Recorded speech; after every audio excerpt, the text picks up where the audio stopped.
Hello, BookTube.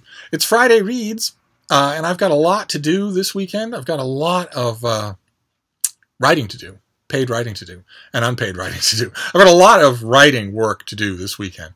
And I always tell myself on Fridays that means my weekend reading will be curtailed. It never ends up being curtailed. I somehow manage to find the time, especially since I don't write after midnight. From midnight until dawn, I only read. So I managed to catch up. I don't have a huge stack of books to show you here. This is the kernel of my Friday reads. This is, in fact, what I will probably read just on Friday. But I wanted to start it off.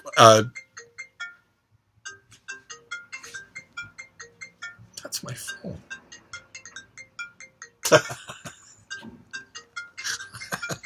It's a muscular teenager.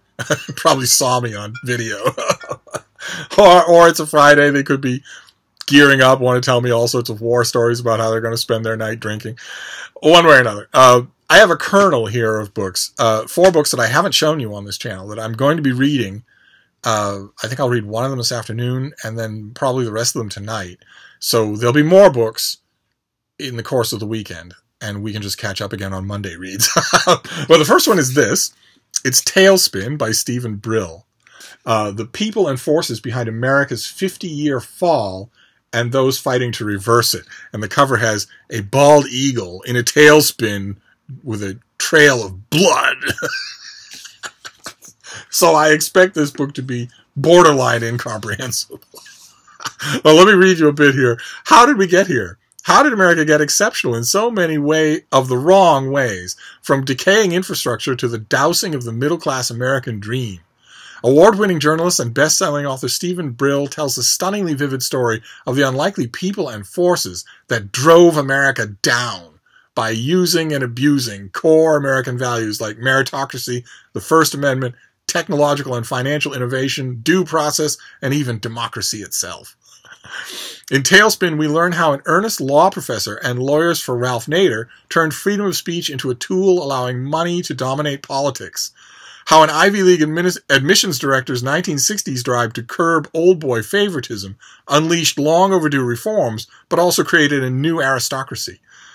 The overachieving meritocratic elite. And how that new elite became the trailblazing lawyers and financial engineers who turned the economy into a short-term obsessed casino rather than an engine of broad-based economic opportunity, and so on. So I don't know who exactly is going to be fingered in this thing, but it's probably going to be a bunch of people that I've never heard of. And the thing that I'm worried about is that it will be a foam-flecked screed. If it is that, it's going to bore me pretty quickly. But you never know. I don't think I've ever read this author before, so I'm going to give it a try. Then the next one is a made-up story. It's The Book of M by Peng Shepherd. Quite the cover. This one does have a pub sheet. So let me see. I think this is a debut novel. I think that's why I requested it. I love debut novels. Yeah, it is. This is the debut novel, and Peng Shepherd earned her creative writing MFA at NYU. And she's worked for several years in private security industry in both London and Washington, D.C., where she helped to provide protective services to companies operating in hostile environments and war zones, even completing a short-term deployment to Iraq. So let's see here. Set in a dangerous near-future world, The Book of M tells the captivating story of a group of ordinary people caught in an extraordinary catastrophe who risk everything to save the ones they love. A sweeping debut that illuminates the power that memories have not only on the heart, but on the world itself. One afternoon at an outdoor market in India, a man's shadow disappears. An occurrence science cannot explain. He is only the first. The phenomenon spreads like a plague, and while those afflicted gain a strange new power, the magic comes at a horrible price, the loss of all their memories. Ori and his wife Max have escaped the forgetting, with a capital F, that's what the phenomenon is called, by hiding in an abandoned hotel deep in the woods. Their new life feels almost normal, until their greatest fear happens to them, and Max's shadow disappears too. Knowing that the more she forgets, the more dangerous she will become to the person most precious to her, Max runs away while Ori is out foraging for supplies. but he refuses to give up on what little time they have left together. Desperate to find Max before her memory disappears completely, Ori follows her trail across a perilous, unrecognizable world, braving the threat of roaming bandits, the call to a new war being waged in the ruins of the capital, and the rise of a sinister cult that worships the shadowless. So that sounds ambitious, and it sounds like a lot of fun. And it also sounds like its allegory will be fairly close to the surface whenever you have just a pro tip here. Whenever you have a piece of fiction of any kind in which the main character is named Ori, it is going to be a reworking of the tale of Orpheus and Eurydice. On some level, it is. I don't know why authors who do that don't go the extra step and simply hide the name. but maybe they want to know. One way or another, it's a great story as a template, and that sounds really interesting. So that's why it's on the docket for this weekend. The next one is smart travel writing. I hope that it lives up to its feel. This is See You Again in Pyongyang by Travis Jepson. This is travels in North Korea, a kingdom that is much in the news recently. In 2016, Travis Jepson became the first American to study at a North Korean university. In this book, he culls from his experiences living and traveling and studying in North Korea to create a multifaceted portrait of a country and its idiosyncratic capital city in the Kim Jong-un era. Anchored by the experience of 5 trips to the country and encounters with citizens from all walks of life, Jepson reveals how the North Korean system actually functions and perpetuates itself in the day-to-day beyond the propaganda-fueled ideology.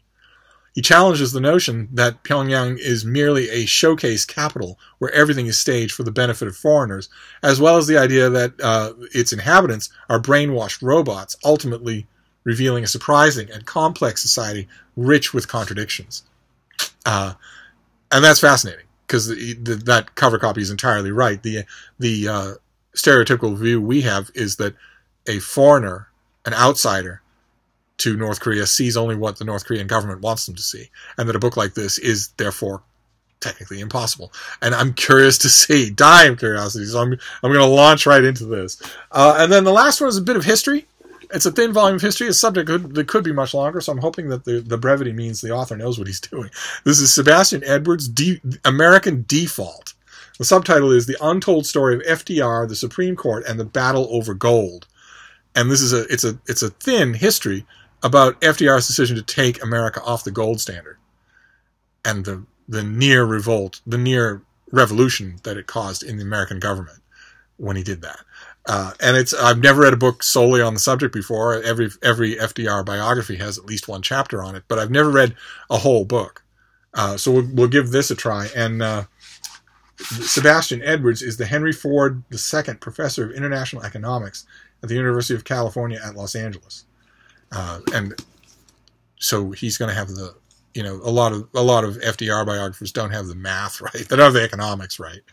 They try their best, but that part at least here will be sound as a dollar. so that's your pile for now. We have American Default. We have See You Again in Pyongyang. We have The Book of M, a post-apocalyptic book in which people lose their shadows, and Tailspin. About what a mess we're in. Who's to blame? And that's the beginning. That is the kernel of my Friday reads. I always overestimate how much work I have to do and how much time it's going to take. I always underestimate how much reading I'm going to get done, but we'll see. We'll see. I'll start off slow. And as usual on Friday reads, I want to know what you're reading. Tell me what's on your docket for this weekend. I'd love to hear it. Those are always fun to see. And that's it for now. I'm going to wrap it up, but I'll see you soon. Thank you, BookTube.